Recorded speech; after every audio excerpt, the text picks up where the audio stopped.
Je vous souhaite la bienvenue aujourd'hui. Je m'appelle Nicolas Ray, je suis PDG de MREX. Je suis également professeur en ingénierie financière au Collège MREX.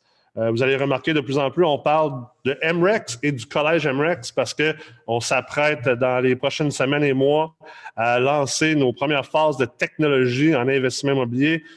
Ça fait 3 ans qu'on travaille là-dessus. Donc, on commence à splitter, si on veut, les deux identités, étant au fait que le collège est vraiment là pour l'enseignement et MREX est vraiment là pour la technologie, le data puis l'intelligence de marché.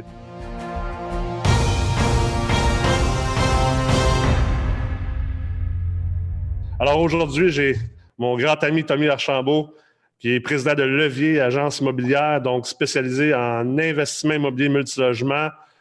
Tommy est courtier hypothécaire et courtier immobilier, donc il fait autant le financement que le transactionnel, autant la construction neuve que la dette long terme. Tommy est également avocat de profession et de formation et bien sûr chargé d'enseignement en financement au Collège MREX, spécifiquement dans le certificat en ingénierie financière multilogement. Alors, Tommy, comment ça va? Merci d'être là aujourd'hui. Merci à toi, Nick. C'est le fun d'être ici, là. Je pense que c'est un temps plus que jamais où les choses bougent excessivement vite. En fait, probablement qu'entre le début du webinaire et la fin, il va y avoir des changements en plus. Absolument. Surtout avec Trudeau qui a commencé sa conférence de presse à 11h15. Si ça suit la tendance des derniers jours, je veux dire, le marché est changeant. C'est plus rapide, c'est plus brusque, c'est plus abrupt que jamais. C'est de jour en jour, il y a du nouveau, là. Absolument, absolument. Écoute, j'aimerais commencer juste par aborder le moment, en fait, la perception, je pense, qu'on devrait avoir de ce qui se passe présentement, vraiment d'un point de vue, je dirais même pas macro, mais d'un point de vue philosophique. Tu sais, je tape beaucoup sur la tête des gens que c'est important de développer sa philosophie d'investissement. Puis de cette philosophie d'investissement-là, bien, les stratégies qu'on utilise et quand est-ce qu'on les utilise et à quel niveau qu'on les utilise, vont pouvoir en découler. Mais si tu n'as pas de philosophie d'investissement, cette philosophie-là doit s'ajuster avec le temps, doit s'améliorer, doit se développer, bien, peu importe les stratégies qu'on t'enseigne, donc les outils, si ton coffre à outils n'est pas bien structuré, ça ne donnera pas grand-chose parce que tu ne sauras pas comment utiliser le bon outil au bon moment. Tu sais. Alors, parle-moi un petit peu de toi, ta philosophie au niveau de l'investissement immobilier face à ce qui se passe présentement. Écoute, parlant de philosophie, là, justement, M. Trudeau vient juste de finir son allocution là, il n'y a pas longtemps. Je ne rentrerai pas trop longtemps là-dedans, mais si on veut aller dans la philosophie un petit peu, là, je pense qu'il faut tous commencer par la base là, d'être... moi, en tout cas, personnellement, je suis excessivement fier d'être Canadien en ce moment puis de vivre ce qu'on est en train de vivre là ici.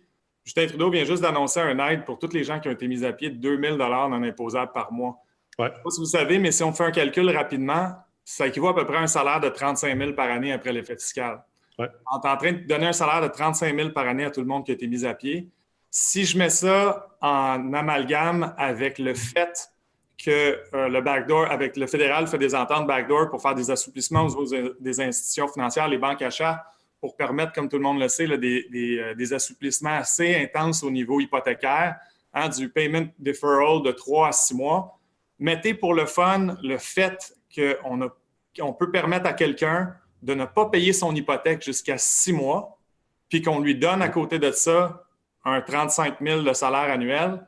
Je veux dire, je ne sais pas si les gens réalisent qu'est-ce que ça implique, puis qu'est-ce que ça implique au niveau, qu'est-ce que ça vaut, ça, mais je veux dire qu'on soit capable comme pays de se permettre ça en ce moment pour parce qu'on le sait, je veux dire, il va y avoir énormément de détresse financière, puis donc, par le fait même, énormément de détresse psychologique qui va émaner de tout ça.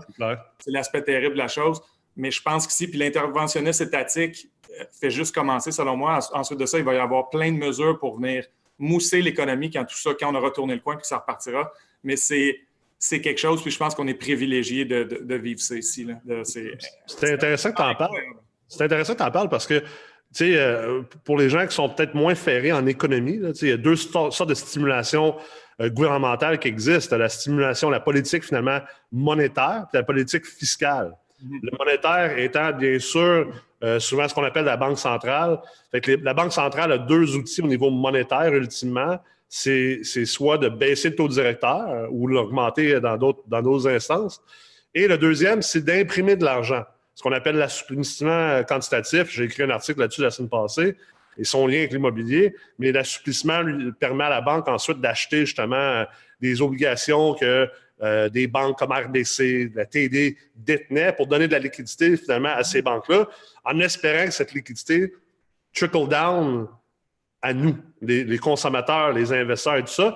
Et au niveau de la politique fiscale, donc ce que la trésorerie peut faire au niveau gouvernemental, c'est justement comme l'annonce que Trudeau vient de faire. Ça, c'est vraiment une politique fiscale, reporter justement les impôts, toutes ces choses-là. Mais ce qui était intéressant, moi, je lisais un article d'un économiste réputé américain ce matin, puis lui, il disait que de plus en plus, la politique fiscale et monétaire sont en train de fusionner ensemble. Parce qu'avant, il y avait toujours vraiment une différence. Tu sais, tu avais la banque... On tire sur différents fronts. Là, fait que là, on remet de l'argent dans les poches des gens directement. Ouais. On soutient le système bancaire parce qu'on n'a pas le choix. Je veux dire, c'est les fondements de la façon dont notre société fonctionne. Et puis, c'est ce qui garde la confiance aussi du consommateur et de l'investisseur. C'est important de savoir que quand on ouvre notre laptop et qu'on regarde notre compte de banque, bien, le chiffre qu'on voit là, bien, c'est vrai qu'il est bel et bien là, puis j'y ai vraiment accès, puis je vais continuer à y avoir accès. C'est important de savoir que si je vais au guichet, je peux me retirer 100 $ puis de mon compte de banque, puis je vais vraiment l'avoir. Alors, le soutien des banques à charte, le fait de donner directement de l'argent dans les poches des gens comme ils sont là. Ensuite de ça, y aller au niveau fiscal pour amener toutes sortes de mesures. On a vu qu'il a accentué le crédit au niveau de la TPS. On a ensuite de ça le soutien au niveau des payment deferral à cause des ententes qu'ils ont faites avec les banques à charte. Écoute, c'est spectaculaire. Puis c'est pas fini, là. C'est pas fini. C'est clair. En soyons juste très, très chanceux, je pense, là, d'être en train de vivre ça ici. Je vous garantis que c'est pas le cas à l'échelle planétaire en ce moment. Ben, je pense le mot, c'est chanceux puis choyé. Ça revient à ma question de la philosophie. Je pense qu'en ce moment, pour les gens qui écoutent, là, les près de 400, 500 personnes qui écoutent présentement, les autres 400, 500 qui vont écouter en diffusé, on est chanceux. Si on s'éduque bien puis qu'on s'outille bien, je pense que les gens qui sont à l'écoute en ce moment le font, sinon ils ne seraient pas ici. Je pense qu'on a accès à un immense moment d'apprentissage. Tu sais, on en parlait tantôt, moi et toi. Quand même Ray Dalio, qui est probablement le plus grand investisseur vivant au monde, là, oubliez Warren Buffett, là, quand Ray Dalio, même lui, se plante par rapport à ce qui s'est passé dernièrement, tu te dis, OK, t'as peu, là. Wow! On est vraiment dans une situation unique parce que ce qui est en train de se passer ne s'est jamais vraiment passé, en tout cas pas dans nos vies. Et même historiquement, ça ne s'est pas vraiment passé parce que Ray Dalio, je veux dire, il a écrit des textes éducatifs sur tous les cycles de marché, cycles de court terme de business, les cycles de long terme de dette. Fait que quand tu vois que même un gars comme lui, le meilleur investisseur actuellement sur la planète, fait des erreurs par rapport à sa lecture du marché, c'est wow, on a du stock à apprendre en ce moment. Là. Et on va se le dire, là, je veux dire, ce qui se passe, on le vit au jour le jour, là, mais une fois que tout ça aura été fini, qu'on aura tourné le coin puis que ça sera rendu du passé, l'aventure du COVID-19, on pourra vraiment en parler. En ce moment, on est en plein dedans, puis je pense qu'on a... La réalité, c'est qu'on ne sait pas ce qui est en train de se passer, on ne sait pas ce qui va se passer, on ne sait pas jusqu'où ça s'en va. Il ne faut pas être alarmiste, il ne faut pas être dans la paranoïa. Moi, le premier, je prône ça à fond, mais la réalité, c'est que là, c'est des mises à pied massives. Puis, c'est un surtaxage éventuel du système de santé, probablement, vers quoi on s'en va. C'est de l'intervention étatique au niveau... On pense qu'on a imprimé de l'argent dans la crise financière de 2008. Là. Les États-Unis viennent d'arriver ce matin parce qu'ils ont finalement signé cette nuit le package qu'ils négociaient depuis presque une semaine entre démocrates et républicains. On est déjà rendu à 3 fois l'injection en termes de quantitative easing qu'ils ont envoyé en dedans de 2 semaines. On est rendu à 3 fois plus élevé que pendant la crise de 2008. Puis, c'est pas du tout terminé. Alors, on n'aura jamais imprimé autant d'argent. Ah, puis on n'a pas fini parce que Steven Mnuchin ou Mnuchin, le chef de trésorerie, dit qu'ils vont y aller de manière illimitée. La Banque centrale d'Angleterre a dit la même affaire. Fait que c'est pas terminé. Puis... Non, mais quand est-ce qu'on s'est ramassé dans une situation où, à l'échelle planétaire, on va se ramasser avec, en moyenne, je ne sais pas, je dis ça comme ça, mais 30 à 40 % de chômage sur la planète en même temps avec les industries qui roulent à 20 % de capacité. On ne le sait pas encore dans quoi on est. Ça, c'est la seule vérité en ce moment. Tu parlais du pacte qu'ils ont signé. Justement, hier, la Fed a annoncé que pour la première fois de l'histoire de la Fed. Au niveau de l'assouplissement quantitatif, habituellement, la Fed, la Banque centrale du Canada, les autres banques centrales, ce qu'ils achètent, c'est qu'ils achètent des obligations finalement gouvernementales qui sont détenues par les banques, donc des bons du Trésor. Mettons, la RBC détient des bons du Trésor 10 ans du gouvernement canadien. Maintenant, la Fed s'est donné le droit d'acheter des obligations corporatives. Donc, ce qu'on appelle, exemple, mettons, un Tesla qui émet une obligation, on s'entend que l'obligation de Tesla est beaucoup moins garantie et sécuritaire que l'obligation du gouvernement américain. Donc, c'est la première fois que la Banque centrale américaine puisse acheter des obligations corporatives. Puis en ce moment, ultimement, les obligations corporatives qu'on va acheter là, des banques, là, c'est pas les bonnes. Là. C'est ceux des compagnies qui vont probablement se planter. Donc là, le Fed commence à acheter ce qu'on appelle en anglais des junk bonds. Ça c'est incroyable.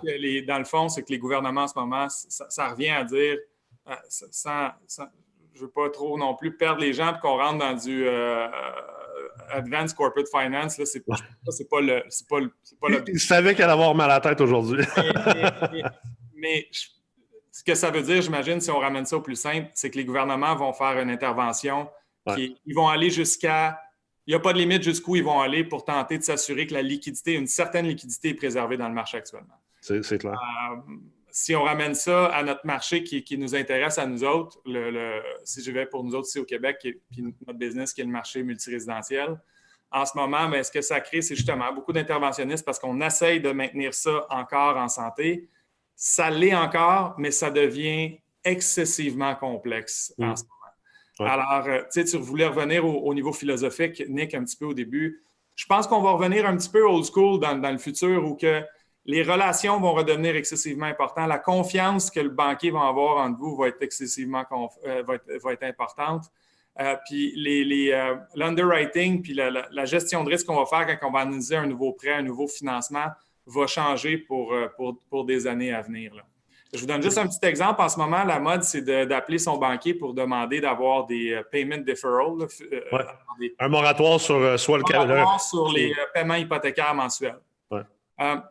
Tout ça, c'est beau. Puis en ce moment, on est en gestion de crise. Fait que les banques semblent vouloir le permettre. Puis je pense qu'il y a beaucoup de pression du gouvernement fédéral, puis probablement des ententes ensemble qui font en sorte qu'on veut justement, c'est une façon de remettre de l'argent excessivement rapidement dans les poches des gens. Tu dis, OK, ton hypothèque, tu ne payes pas le mois prochain. Alors, si tu payais 1 500 d'hypothèque, c'est 1 500 cash que tu as dans ton compte de banque. Ouais. Je n'ai même pas à faire un chèque si je suis le gouvernement. Je n'ai pas envoyé ça par la poste. C'est directement dans ton compte. Parfait. Mais il y a des conséquences à ça. Il y a des conséquences à toutes sortes de niveaux. Évidemment, on se rend compte en ce moment, les taux d'intérêt, même si la Banque centrale a baissé de 2 fois d'0,1% les taux, on voit que les taux ont baissé un petit peu, mais ils n'ont pas baissé à la même hauteur que la baisse des taux d'intérêt. Exact. Il y a une chose là-dedans, les banques il y a une prime de risque en ce moment dans le marché. Les banques veulent s'assurer, justement, ils savent qu'ils vont avoir un paquet d'assouplissements à faire, puis ils vont avoir à maintenir ça, puis à donner des bonbons à bien du monde dans les prochains mois. Ils veulent s'assurer d'aller préserver une marge qui va être plus importante. Puis, ils ont aussi un coût de capital en même temps. En ce moment, leur coût des fonds, leur source de capital leur coûte plus cher aussi à cause de la prime de risque qu'il y a dans le marché. Donc, c'est le fun, tout ça, ces mesures-là, mais je veux dire, on ne les aura pas toutes nécessairement dans nos poches directement, puis il ne faut pas s'attendre à ce que ça soit gratuit non plus sur le long terme. L'autre point qui est super important de ce côté-là, dites-vous une chose, à un moment donné, votre banquier fait des notes dans le dossier. Alors, j'ai des conversations depuis 2-3 jours avec justement sur les fameux payment deferral, la façon que les gens vont gérer ça. Et oui, ça risque d'être donné, puis c'est encore à voir. Là, je pense qu'il va y avoir certains critères à respecter, etc. Mais il faut faire attention parce que ça laisse des traces. Déjà, les banquiers commencent à me parler qu'un nouveau critère, ce n'est pas nécessairement un nouveau critère, mais c'est un critère qui était applicable avant, mais qui va maintenant être beaucoup, beaucoup plus important puis peser beaucoup plus cher dans la balance quand on va faire des nouveaux prêts. C'est quoi ce critère-là? C'est ta capacité de réinjection puis ton flux de trésorerie à l'extérieur de ton prêt pour le financement auquel tu es en train de demander. Parce que justement, la banque va te dire la prochaine fois, OK, regarde, maintenant, on voit que des événements comme ça ne sont pas impossibles. Hein? On n'y pensait pas trop, mais là, ça nous saute d'en face assez vite. Alors, la prochaine fois que je te fais un prêt, toi, monsieur l'emprunteur ou madame l'emprunteur, oui, je vais vouloir calculer mon ratio de couverture de la dette sur mes dépenses normalisées, puis on va continuer à faire les choses de la même façon. mais je vais vouloir m'assurer encore plus que jamais que tu es capable de subir des soubresauts de marché inconnus comme ça, que tu es capable de subvenir à certains acts of God, si on veut, que ce n'est pas toujours moi le banquier ou moi le prêteur qui, à chaque fois qu'il arrive un événement de marché, bien, tout à coup, on se retourne vers moi pour me dire je ne peux pas payer mon hypothèque ou mes locataires ne me payent pas, donc moi, je ne peux pas te payer. Exact. Alors, il va y avoir des conséquences au niveau de la gestion de risque, puis avec raison, là, je suis entièrement d'accord avec les prêteurs d'agir de cette façon-là, mais il va y avoir un ajustement, puis l'ajustement va être subi par tout le monde sur le court, moyen, long terme. Ah, c'est clair. Maintenant, de l'underwriting des prêts. C'est clair. Comme on dit, there's no free lunch. Il n'y a jamais de dîner gratuit. Jamais. Puis, dans ta gestion de risque comme propriétaire, moi, j'ai parlé avec beaucoup de nos étudiants, beaucoup d'investisseurs avec qui on travaille, puis il y en a pour la plupart, il y en a plusieurs que la décision de demander un moratoire sur au moins leur paiement de capital était fort probablement la bonne décision parce qu'ils venaient de faire beaucoup de transactions. Ils étaient très leveragés. Puis, tu sais, entre exploser parce que tes locataires ne payent plus ou peut-être avoir plus de misère à avoir des nouveaux financements dans 6 mois, 1 an, 2 ans. Écoute, quand tu as déjà fait une grosse croissance, c'est correct. Tu sais, c'est un mal nécessaire à prendre. Tu sais, moi, personnellement, j'étais prêt à le prendre dans certains immeubles parce que j'ai fait, tu sais, à peu près, genre, fait 13 acquisitions en 7 mois et demi. Là, tu sais, fait que même si je ne faisais plus d'acquisitions pendant les 5 prochaines années, mon parc est correct. Tu sais. Sauf que l'autre chose aussi, c'est qu'il y a beaucoup d'investisseurs qui me posaient la question, bien, mettons, entre demander le moratoire ou refinancer pour faire un retrait d'équité, parce que là, j'ai de l'équité qui dormait dans l'immeuble. C'est une des grandes raisons pourquoi je suggérais aux gens, t'es mieux de faire un retrait d'équité en refinançant sur la plus haute valeur si t'es capable de le faire avant que tout pète, que de demander le moratoire. Parce que de toute façon, tu vas avoir plus de liquidité avec ton retrait d'équité, fort probablement. Puis en plus, ben, tu n'auras pas cette note au dossier-là qui a démontré que, oh, attends un peu, tu n'étais même pas capable de servir ta dette. Et ultimement, en ce moment, je pense que pour les propriétaires de bloc, tant son temps qu'on ne sait pas vers où ça va aller, est-ce qu'on s'en va vers une récession légère? Est-ce qu'on va juste la frôler? Est-ce qu'on va dans une récession profonde? Est-ce qu'on se rend dans une dépression? On ne sait pas encore. Il faut y aller au jour le jour, comme tu le dis. Puis l'information rentre au compte-gouttes, puis ça change constamment. Mais le plus important en ce moment, c'est un, ton cash flow, ton surplus de trésorerie, mais deux, surtout, ta liquidité. Puis je sais que les gens, des fois, ne font pas toujours la différence entre cash flow et liquidité. Le cash flow fait partie de la liquidité, mais la liquidité englobe non seulement ton cash flow, mais aussi tout ce qui est le capital que tu as disponible. Fait que, exemple, si cette semaine, tu es capable d'aller refinancer puis faire un retrait d'équité, bien, fais-le, va le chercher, augmente ta liquidité parce que ton équité, là, elle ne sert pas à grand-chose en ce moment. Fait que va le chercher. Là, la problématique, puis on en a parlé tantôt, moi et toi, c'est es-tu capable maintenant de le faire? Est-ce que Ben, ça, c'est l'autre chose. Hein? Si les gens savaient à quel point ça brasse dans la finance immobilière en arrière-scène, c'est épouvantable. Ouais. Je vous dirais, je ne rentrerai pas trop dans les détails, là, mais il y a des prêteurs qui ont littéralement disparu. Là. Puis ça arrive cette semaine a été une semaine assez spéciale de ce côté-là. Parmi les plus gros, en plus. Là. Des énormes joueurs, des joueurs qui sont excessivement utilisés ici au Québec, alors, puis pour des semaines à venir. Puis c'est des dates qui vont être révisées. Alors, les gens, en ce moment, ce qu'il faut comprendre, c'est qu'un prêt hypothécaire, c'est une chose, mais il y a toujours un investisseur en arrière pour prendre ce prêt-là. Alors, dans une conjoncture de marché qui est aussi en mouvement, qui est aussi incertaine, qui est aussi volatile que celle qu'on est en train de vivre en ce moment, bien, ce qui arrive, c'est que les investisseurs, à un moment donné, ils se disent attends un petit peu, là. Moi, avant de comprendre c'est quoi la réelle étendue de la situation actuelle, je me retire. C'est pas que je ne serai plus jamais là, mais pour l'instant, là, à court, moyen terme, en attendant que je comprenne ce qui se passe, j'en veux pas là, de ça. Là. Alors, j'en veux pas, peu importe. Des fois, ça devient même plus une question de rendement, ça devient une question, peu importe le rendement que tu me donnes, j'en veux pas. Là. Pour l'instant, je m'assois sur le côté. Et puis, j'attends, je regarde qu'est-ce qui se passe, puis je réévalue ma situation. Puis, par ailleurs, probablement que j'ai tellement de problèmes au niveau de mes opérations en ce moment que je vais aller prendre un break pour m'occuper de mes affaires aussi, de m'occuper de mes employés, de me restructurer à l'interne. Ouais. Et puis, on revisitera le marché quand on le comprendra. On parle de la titrisation. En fait, tu parles de la titrisation. Absolument. Là. Donc, ce qui arrive, c'est que ça crée beaucoup, beaucoup moins de liquidité en ce moment disponible pour les prêts hypothécaires, beaucoup moins d'appétit. Alors, on a des prêteurs cette semaine, des prêteurs d'envergure, puis plusieurs, ce n'est pas juste un. Là. Au niveau des produits titrisables, c'est pour les immeubles de 5 logements et plus, assurés SCHL. Par ailleurs, la SCHL, ça, c'est le fun. Ils sont vraiment up and running, open for business. Il fallait s'y attendre. C'est le gouvernement fédéral. Alors, c'est certainement pas eux qui vont venir prendre les devants pour freiner la liquidité dans le marché là, en ce moment. Là. Alors, au contraire, ils vont essayer de l'aider. C'est une façon de l'aider, c'est en approuvant ces prêts-là pour s'assurer qu'il y a un traction dans le marché. Mais une fois c'est le marché des CMB, par exemple, en grande partie.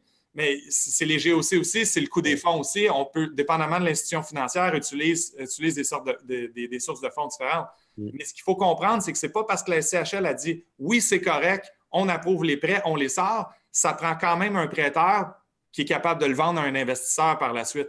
Alors, même s'il y a une ouverture de la part de la SCHL, ça ne veut pas dire que le marché n'est pas en train de s'assécher en arrière au niveau de la finance. C'est vraiment, vraiment, vraiment ce qui est en train de se passer en ce moment. Oui, parce que, exemple, ton prêteur virtuel, pour en nommer, pas pour en spécifier, mais mettons des First Nat, des MCAP, des affaires comme ça, eux autres, ce qu'ils vont faire, c'est qu'ils vont prendre leurs prêts puis ils vont essayer de les vendre sur le marché des capitaux. Mais s'il n'y a personne qui veut les acheter, ben, ils ne peuvent plus faire de prêts. Alors c'est pas que les gens ne voudront plus jamais en acheter. Cette business-là va revenir, mais en ce moment, cette business-là est excessivement serrée.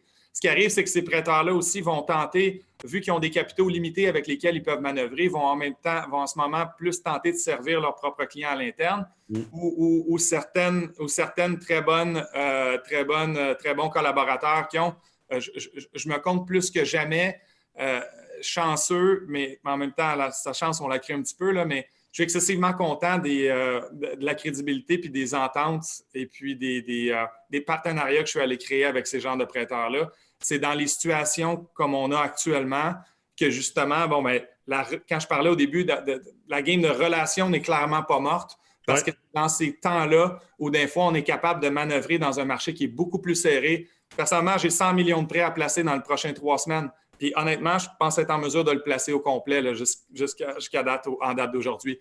Appeler ces prêteurs-là en ce moment, c'est pas facile du tout, pour ne pas dire impossible avec plusieurs d'entre eux en ce moment. Donc, la game relationnelle est importante, mais j'imagine ce que je veux dire là-dedans, le message que je veux dire, c'est que le marché est très sec en arrière. Il va le rester pour combien de temps? Ça ne sera pas toujours comme ça. Mais en ce moment, là, je vous mets au défi, essayez d'aller vous chercher un prêt de 10 ans. Vous allez voir que c'était hyper populaire les dernières années. On en a fait des tonnes. Essayez de trouver de l'argent de 10 ans avec des tarifications intéressantes en ce moment sur le marché. Je ne vous dis pas que c'est complètement impossible. Je vous dis que c'est tout un défi, par exemple. Ça là, je suis content que tu en parles parce que autant toi, autant moi, dans la dernière année, 2 ans, 3 ans, on était pas mal les deux seuls à essayer de marteler dans la tête du monde de certains investisseurs que c'était une extraordinaire idée en gestion de risque puis en gestion de portefeuille d'aller stabiliser des immeubles avec des prêts qui ont des termes SCHL 10 ans.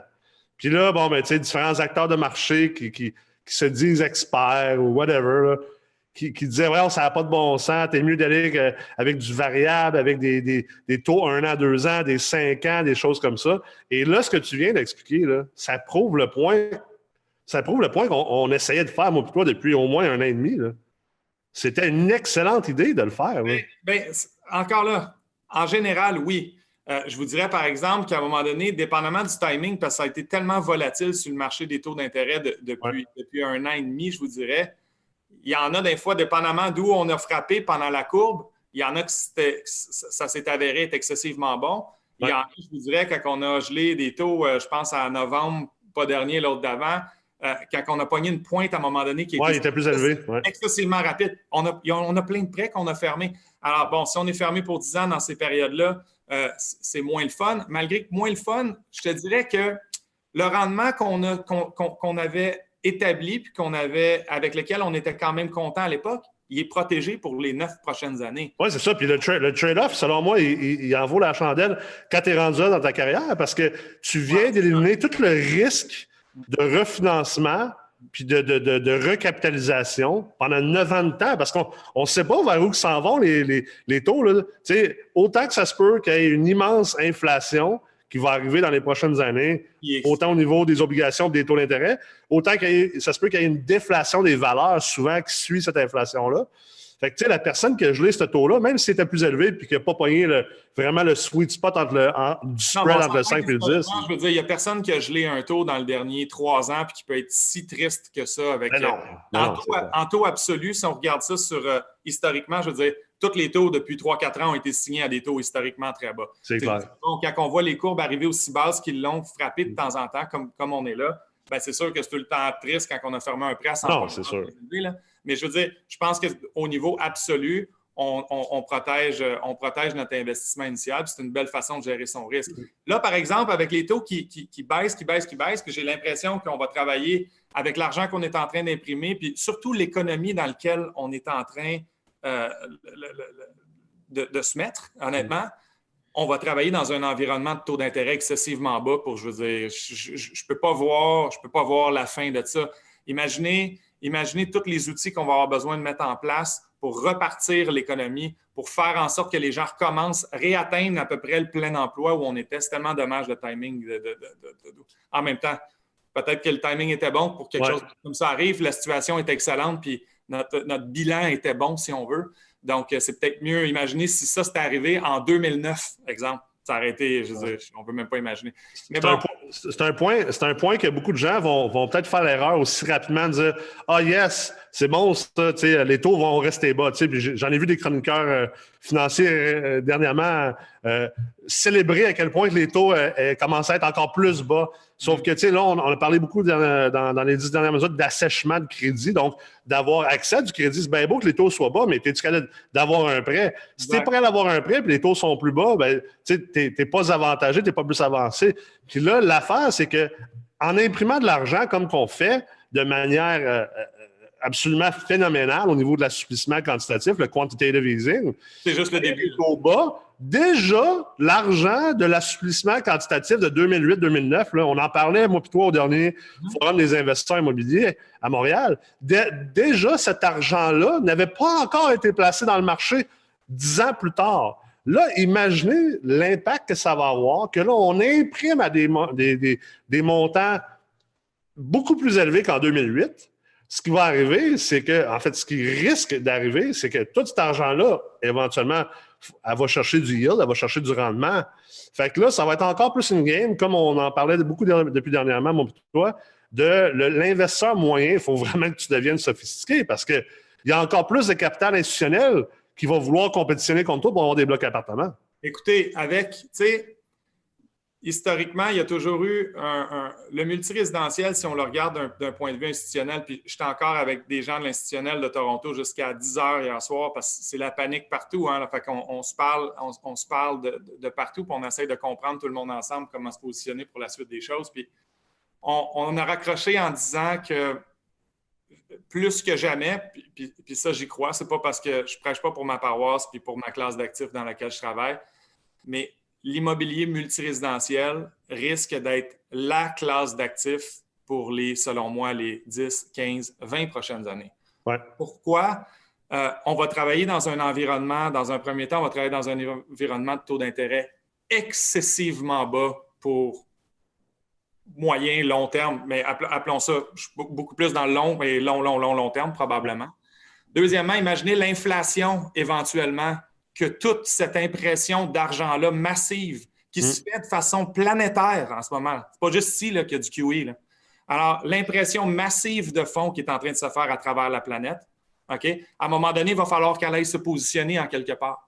Les government yield, hein? Le gouvernement du Canada, ce qui nous sert de benchmark en taux d'intérêt, une obligation du Canada 10 ans, qui ce matin est à peu près à 0,85. Okay? On était en plus autour d'un 1,5-2 dans les dernières années. Ça, c'était dans la conjoncture dans laquelle, normal, on travaillait. On était à peu près à 1,5 à 2 %. Ça faisait en sorte que la prime de marché que les investisseurs voulaient, hein, le TGA dans le fonds de marché, le fameux cap rate, était autour de 4,25 contre un GOC 10 ans d'à peu près 1,50 à 2 %. Ouais. Donc, il y avait une disparité d'à peu près 200 à 250 points de base. Ouais. Ce qui est la moyenne historique, à peu près. La moyenne historique entre un GOC gouvernemental 10 ans puis un cap rate de marché. Okay? Ouais. Si mon GOC 10 ans s'en va s'installer dans les normes qui est là, mettons, appelons ça 0,75. Et je ne serais pas surpris qu'on s'en aille beaucoup plus bas que ça. Il y a 14 trillions de dettes négatives dans des pays qui vont beaucoup moins bien que le nôtre sur la planète. Je ne dis pas qu'on s'en va en intérêt négatif, mais je dis absolument pas qu'on ne s'en va pas en intérêt négatif non plus. Mais mettons qu'on se stabilisait où les GOC 10 ans sont en ce moment. On est quand même en intérêt négatif au niveau des bons de trésor américains, 1 mois, 3 mois. Mais si on veut, le benchmark qui est utilisé pour la fixation des taux, c'est le 10 ans aux États-Unis, partout. Aux States, c'est rendu à 0,78. Là. Imagine, alors, applique la même disparité de 225 points de base par-dessus un GOC 10 ans à 0,75. Le même TGA qui était dans le marché maintenant à 4,25, 4,50, entre 4 et 4,50, bien, est rendu entre 2,75 et 3. C'est ça. Alors, si, là, OK, on peut dire, bon, mais en temps de crise, je vais être le premier à prôner qu'en temps de crise, le spread normal de marché, c'est normal qu'il y ait une différence. Alors, peut-être que l'investisseur va être payé encore un petit peu plus, mettons 25-50 points de base de plus que normalement. Ça me met quand même des TGA moyens à 3,25, 3,50. Si les GOC 10 ans se stabilisent à 0,75, puis que là, on est en train de se mettre dans une position partout sur la planète où tout ce qui est les produits de fixed income, tout l'obligataire ne paye plus rien. Tout cet investissement, l'argent qu'il y avait déjà sur la planète, c'était épouvantable à quel point il y en avait. Là, on est en train d'en imprimer des gazillions, des chiffres qui n'existent même pas. Un jour, quand cet argent-là, on va avoir tourné le coin, puis il va vouloir chercher un peu de rendement, puis il va rentrer dans le marché. Des taux de cap à 3 je veux dire, ça va probablement devenir une norme très, très, très, très, très banale là, si les taux, il faut qu'ils restent dans une braquette qui est comme ça. À long terme, je pense que oui. Puis, tu sais, je suis en train de travailler sur plusieurs articles présentement sur la fluctuation justement des TGA, des cap rates dans des périodes économiques incertaines comme le crash de 2001 et également la crise financière de 2008. Puis, tu sais, tu prends l'exemple des États-Unis, au niveau des blocs appartements, aux États-Unis, de manière générale, nationale, on s'entend que le multilogement, c'est très local, mais quand même, c'est intéressant de regarder. Tu sais, il y a eu une perte de valeur des immeubles, mais cette perte de valeur-là, elle s'est faite sur à peu près une dizaine de trimestres. Puis, ça a pris à peu près 5 à 10 trimestres pour retrouver la valeur initiale. Et là, depuis ce temps-là, les valeurs ont skyrocketé. Fait que, tu sais, je pense que le pire qui peut arriver, c'est que les immeubles, d'un point de vue transactionnel, ça se peut qu'ils perdent la valeur. Ça se peut qu'ils perdent jusqu'à 10, 15, 20, peut-être même 30 de valeur. La beauté, Nick, c'est que dans les premiers trimestres. Mais dans 5-6 ans, ton refine, ou pire encore, si tu as pris un 10 ans, oublie ça, là. T'es hors de ce risque-là. Là. Non, mais imagine aussi l'aspect, tu sais, des fois, au quel point la liquidité, c'est important. Puis, tu es un gros fan du marché des capitaux puis de la bourse aussi. C'est le fun d'avoir ton argent qui est liquide. Tu peux revendre une action de la Banque Royale sur un clic, puis c'est dans ton compte de banque. Mais ce qui est le fun, c'est que l'immobilier est un peu sauvé par son aspect illiquide. Absolument. Parce qu'en temps de panique comme ça, combien d'investisseurs ou de propriétaires de maisons, de condos, de triplex, de 12 logements, s'ils avaient eu la chance, OK, dans le dernier mois, de dire cristallise ta valeur en pesant sur le bouton ou vends 5 de moins de la valeur de ton immeuble, mais tu as ton argent dans ton compte de banque, ou 10 de moins, puis tu as ton argent dans ton compte de banque, je peux te garantir qu'il y a un paquet de monde, quand l'émotion rentre, puis quand le type d'émotion est intense, la peur, l'incertitude, là, les gens veulent se protéger, on voit les gens, puis notre famille qui perdent leur job, etc. On veut protéger tout le monde. Alors, d'aller cristalliser cet argent-là, il y a un paquet de monde que tu leur aurais offert 10 de moins de la valeur de leur immeuble, 15 20 peut-être, puis ils auraient pris les capitaux jour 1 au nom de les avoir dans leur compte de banque. Et l'aspect illiquide de l'immobilier, qui est d'un fois une de ses faiblesses, peut s'avérer en temps de crise aussi un énorme garantie contre la panique, si on veut, contre l'humain. Parce que si on garde cet immeuble-là, puis comme tu dis, sur plusieurs trimestres, on ne devrait pas avoir de problème. Puis en même temps, quand on le compare justement à la volatilité du marché des capitaux puis de la bourse récemment, encore beaucoup plus de monde qui a déjà investissé dans l'immobilier multirésidentiel à cause de son steady stream of income, la prévisibilité des revenus, la constante des revenus, puis l'aspect concret. Hein, ton bloc, tu peux prendre une marche puis aller taper sa brique, puis dans les fenêtres, tu le vois, tu le comprends. Là, les trades de la bourse, ça se passe électroniquement, ça change d'un compte à l'autre, ça disparaît, ça fluctue de 15 dans une journée. C'est la folie. Alors, plus que jamais, surtout en sortant d'une crise aussi volatile puis intense émotionnellement que c'est là, les gens, je pense que les gens vont être en amour plus que jamais avec la classe d'actifs qui est l'immobilier multirésidentiel. un peu complètement non corrélés au marché boursier, complètement plus prévisibles et plus stables. Sauf que là, par exemple, tout ça, c'est super beau. Là. Ça, c'est le long terme. That's the good side of the trade. Là, par exemple, ce qui va être le fun, puis ce qu'on va vivre très bientôt tout le monde ensemble, hein, je construis des immeubles pour moi, j'en finance, principalement j'en finance puis j'en vends, mais j'en construis maintenant quand même pas mal. J'en détiens quand même pas mal. Mes amis, mes clients, tout le monde en ont quand même pas mal. Là, c'est quoi le topic of the day? Est-ce que les gens vont nous payer au 1er du mois prochain?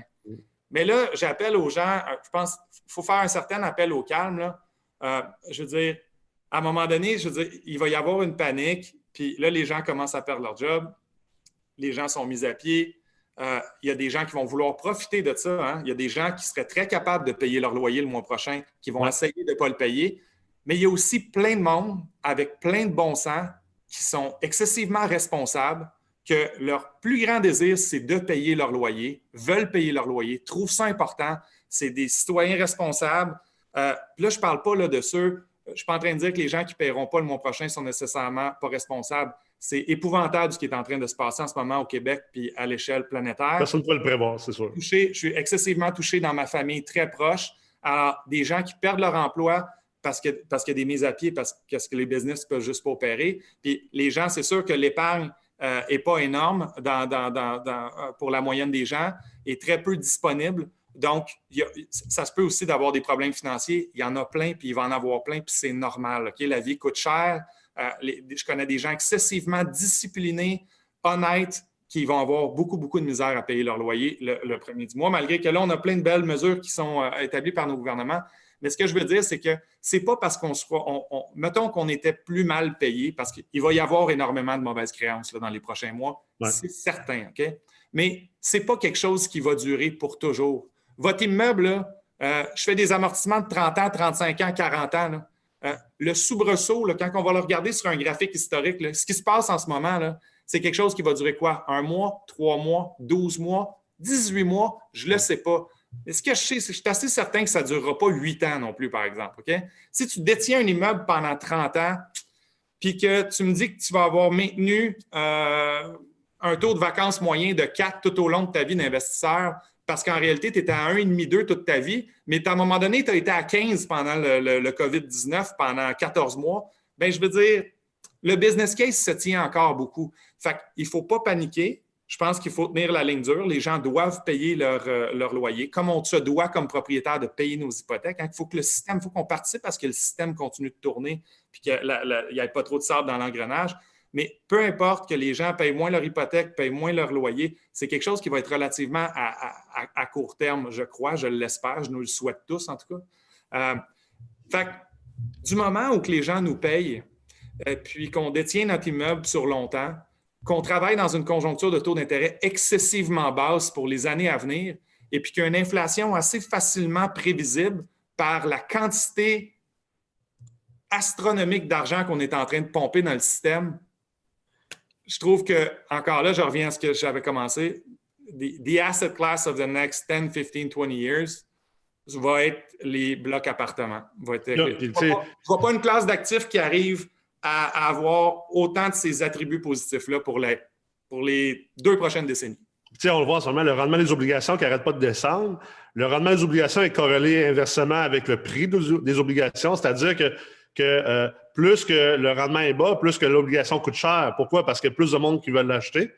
Bien, le marché multilogement est en sorte l'équivalent des obligations en immobilier. Fait que si le marché des obligations continue à avoir autant de demandes face à la volatilité boursière, face à la volatilité également des immeubles commerciaux, à bureaux, tout ce qui est dans le retail, bien, à quelque part, je pense que c'est quand même plausible de s'attendre à ce que la demande, d'un point de vue du marché transactionnel des immeubles multilogements, se maintiennent et même continuent d'augmenter. Donc, techniquement, va protéger le TGA. Et là, en plus, bien, si le pourcentage des obligations continue de descendre, bien, le spread également devrait normalement suivre. Mais je veux quand même mettre un astérix Je veux pas que les gens pensent qu'on est en train de dire que les immeubles ne perdront pas de valeur. Moi, je pense que... La ride va être intéressante, là. La ride va être intéressante pour les 2 prochaines années, là. Ouais. Ça se peut très bien que pendant les 2-3 prochaines années, les blocs perdent de la valeur carrément. Ça se peut très bien. Mais je pense pas que ça prendrait plus que 2-3 ans pour qu'ils reprennent leur valeur d'aujourd'hui et même qu'ils explosent cette valeur-là. C'est plutôt ça que je pense qu'on est en train de dire, moi et toi. Puis là, dites-vous une chose aussi, la matière première qui est le loyer dans un bloc appartement, OK? Ouais. En ce moment, ce que je ne veux pas être, c'est un propriétaire d'une strip commerciale, d'une tour à bureau B. Vraiment pas. OK? Avec tout le monde en train de travailler en télétravail à la grandeur de la planète, pensez-vous que 100 de ces gens-là vont réintégrer les bureaux une fois que la vie repart normalement? Peut-être qu'un bureau d'avocat ou qu'un bureau de professionnel ou peu importe le business va se dire, j'ai-tu besoin de 4000 pieds? Peut-être qu'à 2500, je suis correct aussi. Est-ce que quelqu'un va toujours avoir besoin de son 4,5 pour aller dormir pendant l'hiver et aller manger chez lui? Absolument. Est-ce qu'on a tous besoin de 100 des magasins qui sont des commerces au détail qui sont dehors, des commerces de proximité? Je trouve ça désastreux, là, tous les gens qui ne survivront pas à cette vague-là. Puis c'est des emplois, puis c'est des belles petites business, etc. Mais ce que je vous dis, c'est que un 3,5, un 4,5, un 5,5 va passer dans le temps beaucoup plus, puis on est beaucoup plus garanti d'avoir un preneur pour ce produit-là que louer un local commercial de 1300 pieds carrés sur Saint-Denis en ce moment. Je vous dirais que, tu sais, en plus de ça, on a une matière première, on a un loyer qui est assez prévisible, puis on offre un produit qui est nécessaire, puis qui va être nécessaire pour toujours, là. Donc, tu sais, puis avez-vous idée le nombre de projets de construction? Les gens me connaissent très bien je me suis fait un nom à travers de la finance de construction, dans les projets neufs. Ouais. Je ne peux pas vous donner la statistique tout de suite, mais elle va être grande, OK? Les projets de construction multirésidentielle dans les prochains mois, appelons ça les prochains mois, parce que je ne veux pas être trop alarmiste et pousser ça trop loin. Le temps nous le dira. Ça se pourrait que ce soit un peu plus long. Mais appelez ça les 2 prochains trimestres, là, OK? L'appétit du risque au niveau des institutions financières. Un financement de construction, ce n'est pas un financement assuré. Alors, la banque le fait avec ses capitaux propres, le fait avec son argent. OK? L'appétit du risque pour les institutions financières dans les prochains mois, là, je peux vous dire qu'elle ne sera pas énorme. Là, OK? Alors, si vous êtes quelqu'un qui commencé dans l'industrie, c'est un premier projet pour vous. Vous en avez fait juste un, ou vous en avez fait des petits. Les mises de fonds sont là, mais c'est serré. Les liquidités excédentaires, la capacité de réinjection n'est pas au rendez-vous. Bonne chance, là, OK? C'est pas pour les 2 prochains trimestres que ça va se passer, OK? Où je m'en vais avec ça, c'est qu'à un moment donné, il y a une grosse demande au Québec. On est en train de refaire le parc multirésidentiel. C'est important, toute la construction multirésidentielle qui se fait là. Puis la preuve, c'est que l'absorption était exceptionnelle. Alors, la pénurie du logement, là, le COVID n'a pas éliminé ça. Là. Ça reste là. Les gens ont besoin d'endroits pour rester. OK, là, il va y avoir un petit peu moins d'immigration dans les prochaines années. On sait, il n'y a pas d'avion dans le ciel, puis on ferme nos frontières. C'est correct, on gère une crise qui est maintenant, là. OK? Mais l'immigration va recommencer. Les besoins pour du nouveau logement vont être là. Mais là, ce que je suis en train de vous dire, c'est que pour minimalement, OK, 2 à 4 trimestres, mettons, c'est pas très loin, c'est 6 à 12 mois, là. Ben, il y a peut-être un projet de construction sur 2 qui ne partira pas. Donc, toutes ces unités-là n'arriveront pas sur le marché non plus. OK?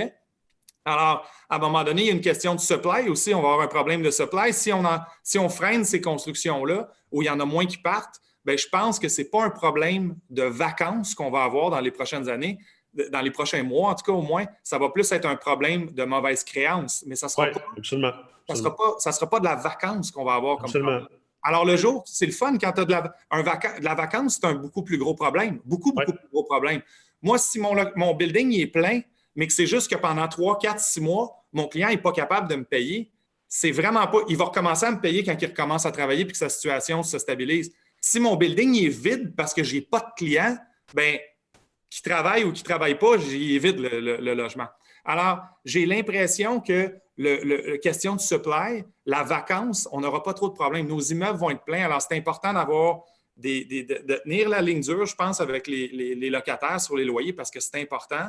Mais en même temps, bon, s'il y a de la conciliation à faire ou s'il y a des ententes à faire, bien écoutez, on va être dans ça, puis c'est correct aussi, là.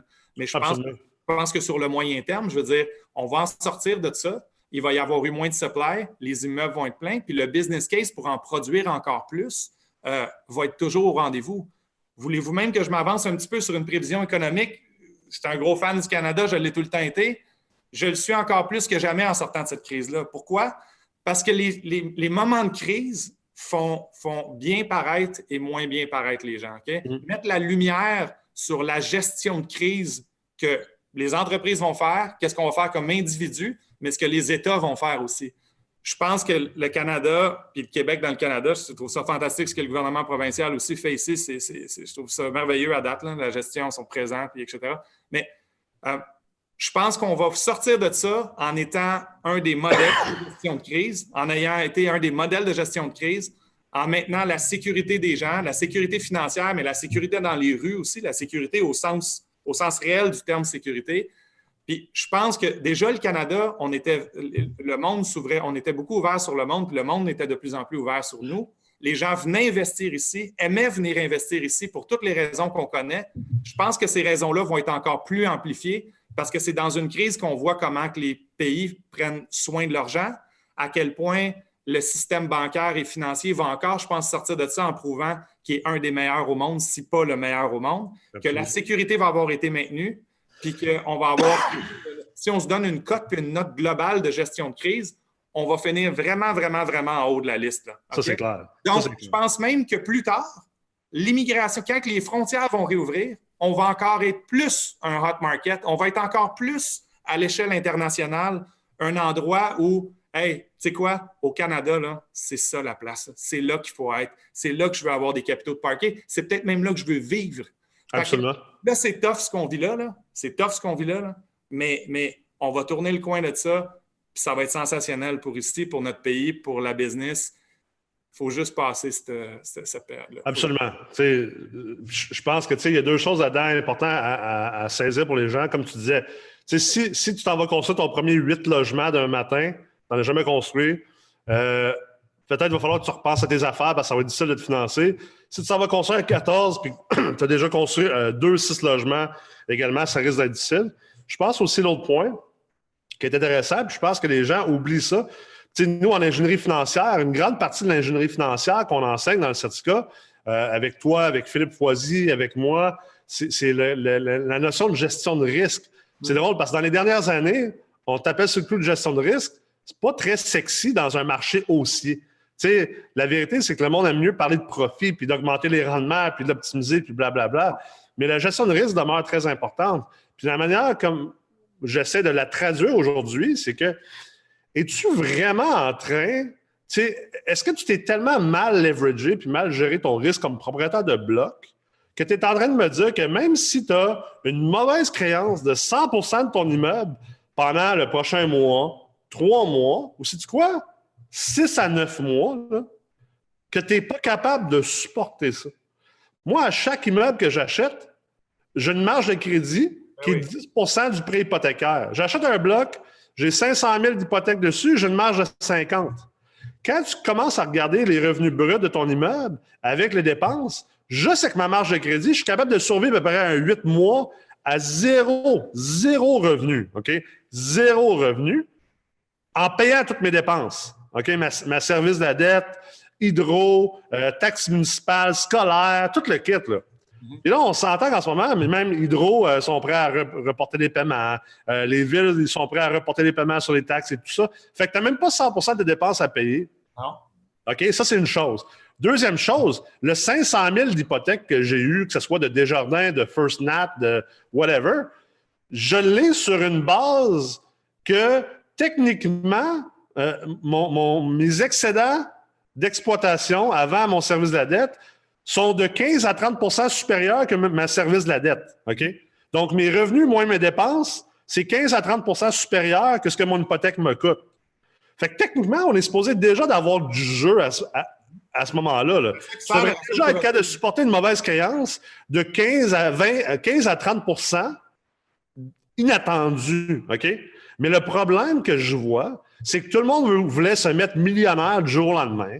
Tout le monde voulait aller dans des formations cheap, puis voulait avoir 1000 portes d'un matin en ne pas mettant une bonne base de stabilisation au niveau de la gestion de portefeuille, la gestion de risque, l'ingénierie financière, parce qu'on n'a pas besoin de ça, c'est juste des blocs. C'est juste des blocs. Puis là, ce qui arrive aujourd'hui, c'est que ces gens-là, leur marge de crédit de 50 000, là, ils l'ont dépassé pour acheter un autre bloc. Fait qu'ils n'ont plus de marge de crédit de 50 000.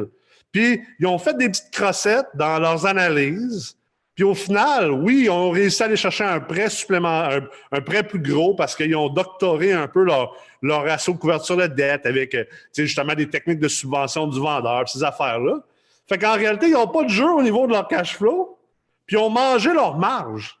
Mais tu sais, c'est ce qui est normal, c'est ce qui arrive dans un marché qui est excessivement haussier, agressif, quand il n'y a pas de vacances. Alors, tout va bien, puis on tombe tout un petit peu dans ce jeu-là jusqu'à un certain niveau, puis surtout en début de carrière, surtout en mode d'expansion, en mode de croissance. Mais il faut juste savoir que quand on joue à ce jeu-là, il y a un coût potentiel, puis là, ben, c'est le retour du balancier, puis il y a beaucoup de monde qui utilisait trop de levier ou qui utilisait trop de levier, qui vont avoir un sérieux retour du balancier en ce moment. Puis, tu sais, oui, après ça, on peut dire que, bon, c'est un act of God ou c'est quelque chose qui est imprévisible. Absolument. Mais je pense qu'on va tous sortir de là encore des meilleurs investisseurs, des meilleurs prêteurs, des meilleurs associés. Parce que maintenant, la variable act of God puis la variable force majeure, on n'a plus le choix de l'inclure on n'a plus le choix de l'inclure dans nos... Oui, bien, c'est plus une mythe, là. C'est rendu une réalité. On l'a vu. C'est capable d'arriver, là, tu sais. Puis la prochaine fois, ça va être d'autres choses. Non, c'est ça. Il arrive des choses dans la vie. Alors, quand on joue au jeu de l'expansion rapide, c'est correct, on l'ajoute tout à nos heures, là. Mais il faut juste savoir en tant que c'est même pas un reproche, je me parle aussi quand je dis ça. Ouais. Notre gestion de risque va changer pour toujours, parce que je vous dis, de toute façon, au niveau des prêteurs, ça va changer pour toujours. Ouais. On va venir additionner des variables, on va venir mettre des variables additionnelles là-dedans. Je vais prendre une couple de questions ici, parce qu'on n'a pas eu le temps de répondre encore à aucune question, je m'attendais à ça anyway. Francis Lavallée, qui est d'ailleurs dans une des meutes, est-ce un bon moment pour faire une acquisition où nous devrions attendre que les liquidités des banques se stabilisent? Les gars, les filles, tout le monde, ça, je pense que peu importe la conjoncture de marché, il faut jouer avec les éléments, faut jouer avec les cartes qu'on a dans une conjoncture donnée, mais un bon temps puis un mauvais temps, pour moi, ça n'existe pas. C'est toujours le bon temps de faire une acquisition si elle est bonne, si on a un bon deal, si on respecte notre capacité à tolérer le risque de la transaction dans laquelle on prend, si on le fait avec des liquidités saines, si on le fait intelligemment en toute connaissance de cause, c'est toujours le temps. C'est jamais le temps si on le fait n'importe comment, en s'entourant mal, en le faisant avec de l'argent qui coûte trop cher, trop de leviers qu'on ne comprend pas trop. On l'achète parce qu'on fait juste, on veut acheter parce que c'est tellement cool d'acheter un bloc dans les dernières années. C'est jamais le temps de faire ça. Alors, c'est pas plus le temps, c'est pas moins le temps. C'est certainement plus le temps de vraiment savoir ce que tu fais en ce moment, par exemple. Alors, je vous dirais que si puis je pense, c'est qui? C'est M. Lavallée qui ouais. Bon, tu sais, ce genre de questions-là, ce que ça me fait comme réflexe de prêteur ou de courtier qui représente les prêteurs, justement, il faudrait qu'on ait une bonne conversation je voudrais qu'on soit certain, que j'ai l'impression, je sois convaincu que vous savez exactement dans quoi vous embarquez, et que c'est fait en toute connaissance de cause, puis que vous avez une certaine capacité à prendre un hit si hit il y a. Alors, je pense que plus que jamais, comme tout le temps, il y a tout le temps des bons deals, il y en a tout le temps des mauvais. Hey, par ailleurs, petit spoiler alert, là, il va y avoir énormément d'opportunités dans la prochaine année ou deux qui va sortir. Absolument, absolument. Justement, tous les gens qui vont avoir utilisé trop de leviers, les gens qui vont avoir acheté vite, les gens qui vont paniquer puis qui vont vouloir revoir des capitaux parce qu'ils ont vu leur portefeuille boursier baisser de 35-40 % de l'autre côté. Il y a des gens qui vont se départir de leurs actifs, il y a des gens qui vont se départir de terrain pour les constructeurs. Ça va bouger, là. Puis on entend souvent l'adage « cash is king », là.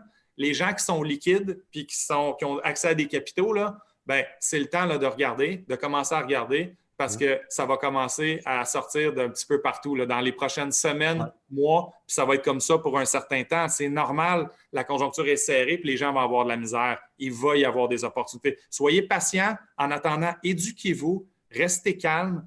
Puis c'est toujours le temps, mais c'est toujours pas le temps aussi. Ouais. Moi, je dirais qu'en ce moment, c'est vraiment important d'être plus défensif qu'offensif ou agressif. Comme tu dis, c'est le temps d'être patient, de bien calculer les choses.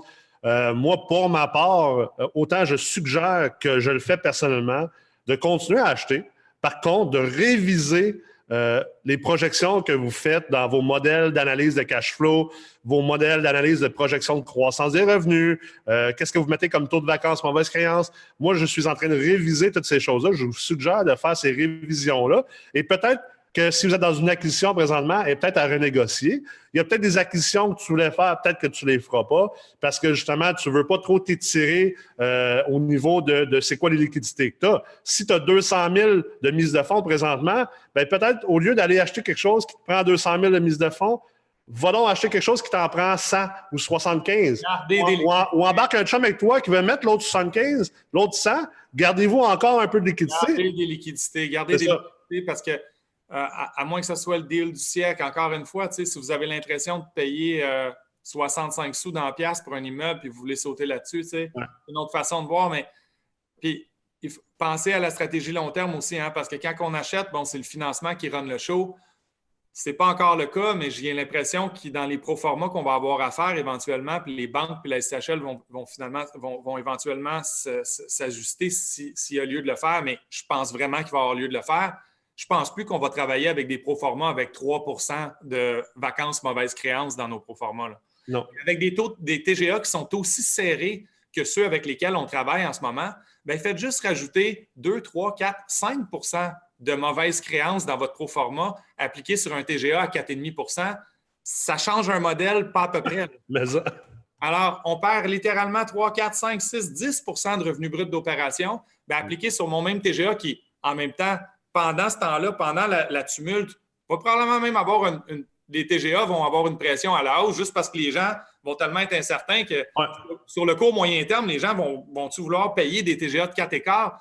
On verra, là, OK? Comme on disait, pendant fort probablement un 5 à 10 trimestres, ça se peut que les TGA remontent. Puis je ne vous dis pas parce que le client veut le payer puis que la transaction se fasse à ce prix-là, parce qu'il va s'en faire des transactions dans ces prix-là, à quel point la banque puis la SCHL va me suivre de l'autre côté. Là, okay? C'est pas parce que vous décidez que vous jugez que votre risque est correct, vous avez pensé à votre affaire, puis à 4,25, vous voulez encore acheter le même actif, exemple. Soyez pas surpris si vous faites underwriter votre dossier de financement à 5,25. Oui, mais je suis dans un bon secteur, je pense que je vais être loué sur le plateau à Montréal, puis ça va bien aller. OK, mais je vous dis tout de suite, les banques et la SCHL vont réajuster à la hausse leur TGA, probablement, éventuellement, si on voit qu'il y a un petit peu ça brasse trop, si on veut. Puis certainement, quand les prochains mois vont commencer, quand on va commencer à avoir des statistiques avec les prochains mois, et puis qu'on va voir la mauvaise créance augmenter, puis que ça va vraiment devenir un sujet parlé partout par tout le monde, on ne pourra pas soumettre des non, c'est clair. On peut les soumettre à 3, mais on n'aura pas 3. Encore une fois, si on est chanceux, puis on sort de ça dans 6 semaines, hein, OK? Puis que les mesures gouvernementales puis l'intervention étatique est assez solide, que c'est quasiment juste un espèce de trimestre manqué, si on veut. Tant mieux, là. Puis que ça retourne à peu près à la normale. Mais tu sais, il faut être honnête, là. J'ai l'impression qu'on est probablement dans d'autres choses que ça. Absolument. J'ai une question d'Yann Henrichon. On est dû pour le refinancement. Si on refinance, on augmente le paiement mensuel, bien sûr, mais on rembourse nos marges hypothécaires personnelles. Je ne suis pas sûr de la meilleure option à utiliser. Je pense que, je vais répondre rapidement, si je comprends bien la question, là, ben écoute, Yann, si tu n'es pas obligé de rembourser tes marges hypothécaires personnelles, ben rembourse-les pas. Puis de toute façon, ben, si tu les rembourses, ben, tu as quand même accès à ces marges-là, à moins que tu les perds. Alors, l'augmentation... Ouais, attention, il faut que tu sois certain que ton building est détenu personnellement, parce que si tu finances dans une corpo, comme la plupart des gens ont leur building dans une corpo, puis tu sors pour payer ton... Ben, faut que tu te taxes sur la sortie de fonds aussi. Fait qu'il y a plusieurs dimensions à ta question. Je pense que la vraie question, puis tu sais, j'en ai déjà eu une couple de fois cette question-là, c'est comme, ouais, mais là, tu sais, Nick, si tu dis fais des retraits d'équité en refinançant, ben, on augmente le service de la dette. Ouais, je comprends que tu augmentes ton service de la dette, mais j'aime mieux augmenter mon service de la dette de 500$ ou de 1000$ par mois, mais de mettre 50, 100 000 dans mon compte de banque que de ne pas être liquide. Tu sais, puis de toute façon, avec le retrait d'équité que tu as fait, tu devrais être capable de payer ton augmentation de la service de la dette pendant un sacré bout, là. Mettons que tu n'as plus jamais de revenus qui rentrent. Fait que je pense que c'est peut-être plus vers là la question, Yann. J'espère que ça a répondu à ça. J'ai quelques autres questions.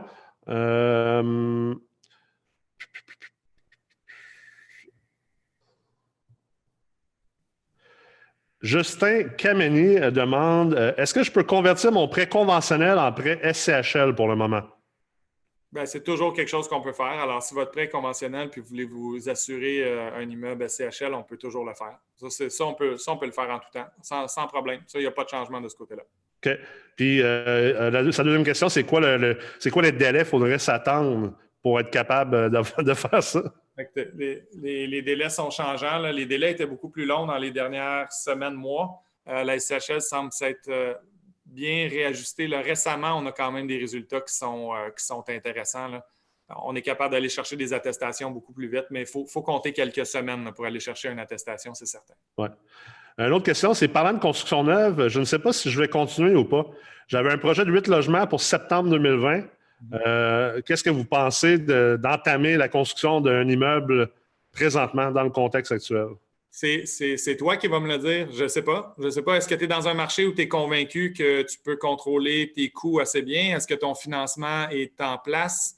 Est-ce que tu t'es assuré avec ton banquier qu'il allait te suivre dans cette aventure-là, si c'est le cas?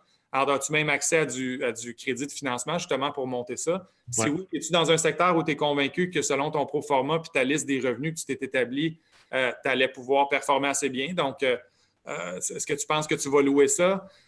Si les réponses sont oui à tout ça, je ne changerai pas nécessairement mon fusil d'épaule. C'est un 8. Ce n'est pas une tour de 150 unités en béton. C'est pas que je dis que je ne peux pas être en train de faire ce genre de produit-là, mais c'est relativement simple. Alors, un 8 bois-brique, dans lesquels mes coûts se contrôlent assez bien. Si mon banquier me suit encore pour le faire puis que je suis dans un secteur où j'ai l'impression que mon absorption va être bonne sur mon projet, je ne mettrai pas nécessairement un frein à ce type de projet-là. Non. Ouais. J'ai Mathieu Hébert qui dit « Les gens vont perdre beaucoup de pouvoir d'achat. Est-ce que ça va obliger à baisser les loyers, premièrement? » Il dit « Dans ses analyses d'immeubles, il utilise des revenus actuels, mais il faudrait peut-être utiliser un discount, donc d'escompter les projections de revenus. » Le temps va le dire. Ouais. Le temps va le dire. On ne peut pas s'avancer. Je pense qu'on a touché le sujet tantôt. T'sais, les gens vont perdre un pouvoir d'achat présentement parce que tout le monde a peur. Beaucoup de gens sont sur le chômage, les gens perdent leurs emplois. Mais c'est sûr que dépendamment de la durée de la crise, si la crise n'est que pour durer jusqu'au mois de avril, mai, juin, la vérité, c'est que dire que les gens vont perdre un pouvoir d'achat, je suis loin d'être convaincu que c'est une certitude, même je pense que c'est pas vrai. Maintenant, si la crise dure jusqu'en septembre puis jusqu'en décembre, puis qu'il y a une fermeture de 25% des PME à travers la faillite, puis qu'on tombe dans une crise financière, une récession profonde, ben oui, à court terme, les gens vont perdre du pouvoir d'achat. Mais comme on disait tantôt, ça va être une affaire de peut-être 5, 10, peut-être 15 trimestres au maximum, mais avec la quantité d'assouplissement quantitatif et d'argent qui est imprimé, éventuellement, ça n'a pas le choix de reprendre. Oui, c'est ça. Et la donnée de temps, là, c'est la fameuse donnée de temps là-dedans qui est la variable qu'on ne connaît pas puis qui est honnêtement la variable la plus importante, celle qui va avoir le plus d'impact. Alors, on boucle notre ceinture tout le monde puis on souhaite pour le mieux. Ah, c'est clair. J'ai une question ici. Ça va être une des dernières questions qu'on va prendre. Je suis présentement en processus d'achat pour acheter mon premier 6 logements. Ma stratégie d'optimisation me permet d'aller rechercher mes billes en 18 mois. J'aimerais cependant financer SCHL afin de ne pas trop m'exposer côté liquidité. Est-il possible d'obtenir un produit de financement SCHL qui me permet d'aller refinancer avant 5 ans? Donc, la personne veut acheter un bloc qui veut optimiser. Donc, il veut y aller en achat SCHL pour réduire la quantité de mise de fonds qu'il faut qu'il mette dans l'achat. Il veut savoir s'il optimise l'immeuble, parce que le premier financement SCHL, c'est un terme de 5 ans, est-ce qu'il pourrait refinancer et faire un retrait d'équité avant 5 ans, mettons, dans 1 an et demi, 2 ans? Ben, en fait, ce qu'on fait dans ces cas-là, c'est qu'on va plus faire une deuxième tranche. Là. Souvent, il n'est pas possible de briser le premier prêt, mais s'il y a vraiment une valeur qui est assez importante qui a été créée, il y a toujours moyen de mettre de faire un top-up qu'on appelle, puis d'aller chercher une tranche additionnelle. Il faut que ça vaille la peine. Il y a des frais importants, autant au niveau de la prime que des frais de dossier dans ces genres de cas-là. Mais s'il y a vraiment une équité qui vaut la peine, on peut aller la chercher avec une tranche additionnelle. Oui, ce qu'on appelle un pari passu, autrement dit. Là. Avant 5 ans. C'est ça. Michel Saint-Onge a une question un peu semblable. Je pense que peut-être on vient d'y répondre. Il dit, est-ce que la CHL pourrait être d'accord à réouvrir un prêt assuré avant d'arriver à son terme pour refinancer avec la nouvelle valeur économique? La réponse, c'est ce que tu viens de dire, c'est on fait un financement pari passu pour faire le retrait d'équité si l'équité est assez significative. C'est plus le prêteur que la SCHL. Là. Souvent, les gens, c'est beaucoup plus la question, c'est est-ce que le prêteur veut réouvrir, est-ce que ça vaut la peine de réouvrir? Puis oui, la SCHL, il faut qu'elle veuille. Là. Absolument. Mais, oui, c'est des choses qui sont possibles. Absolument. Écoute, on est déjà rendu à 1h10, c'était prévu pour 1 heure. Donc, est-ce que tu as une dernière pensée à partager avec les gens, Tom? Oh, bonne chance tout le monde, restez en santé, puis gardez le moral, puis occupez-vous de votre monde, puis de vous autres.